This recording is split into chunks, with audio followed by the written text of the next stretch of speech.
I saw her standing in the middle of the lake, chest deep in water, holding my baby above her head. She was smiling, but it wasn't her smile, it was something else's. We hired Amina 2 months ago. She was a quiet, young girl from the village, recommended by my aunt. We needed help around the house since I just had a baby and my husband worked late most nights. At first, everything seemed fine. She was polite, hardworking, and kept to herself. But then, strange things started happening. One evening, I found wet footprints leading from the backyard to the living room. It had rained earlier, so I thought maybe Amina had stepped outside and forgotten to wipe her feet. But the thing is, the footprints didn't match her shoes. They were too large, and they looked like they had webbed toes. I asked her about it, and she just laughed nervously, saying she hadn't been outside. I let it go. Maybe I was overthinking it. But after that, the strange things got worse. Sometimes, at night, I'd hear whispering from the kitchen. It sounded like a conversation, but when I got up to check, Amina would be alone, standing there in the dark. "Who were you talking to?" I asked her once. "No one, Ma," she said, smiling.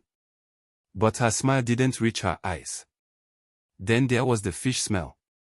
It came out of nowhere, strong and salty, like something had died by the ocean. I cleaned the entire house, thinking maybe a rat had gotten trapped somewhere. But the smell always seemed to come back, stronger than before. One night, I woke up to the sound of water dripping. I went to check the kitchen tap, but it was dry. Then I noticed a trail of water leading to the baby's room.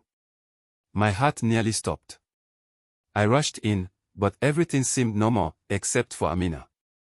She was sitting by the crib, humming softly to my baby. She looked up at me, and for a moment, I could have sworn her eyes reflected like a cat's in the dark. The last straw came 3 nights ago. It was late, and my husband was working overnight. I woke up to the sound of splashing water. At first, I thought I was dreaming, but the sound grew louder. I jumped out of bed and ran outside, following the noise to the backyard. That's when I saw her. Amina was in the lake behind our house, standing waist-deep in the water, her head tilted back as she chanted something I couldn't understand. Her voice was low, almost guttural, and it didn't sound human. In her arms was my baby. I screamed and ran toward the lake, but she didn't move. She just stood there, holding my child above her head, staring at me with that strange smile. The water around her started bubbling, and I swear I saw something moving beneath the surface, something big. "Give me my baby," I screamed, tears streaming down my face. Amina blinked, like she was snapping out of a trance. She looked down at my baby, then at me, and her smile faded. Slowly, she waded back to shore and handed me my child without a word. Her hands were ice cold. The next morning, Amina was gone. She left without taking any of her things. I went to the village to find my aunt and tell her what happened. When I described everything, my aunt's face went pale. She told me Amina's family had a history. They said her grandmother was taken by the spirits of the water, marine spirits. She should have never walked near water, my aunt whispered. I don't know what really happened that night or what Amina was trying to do.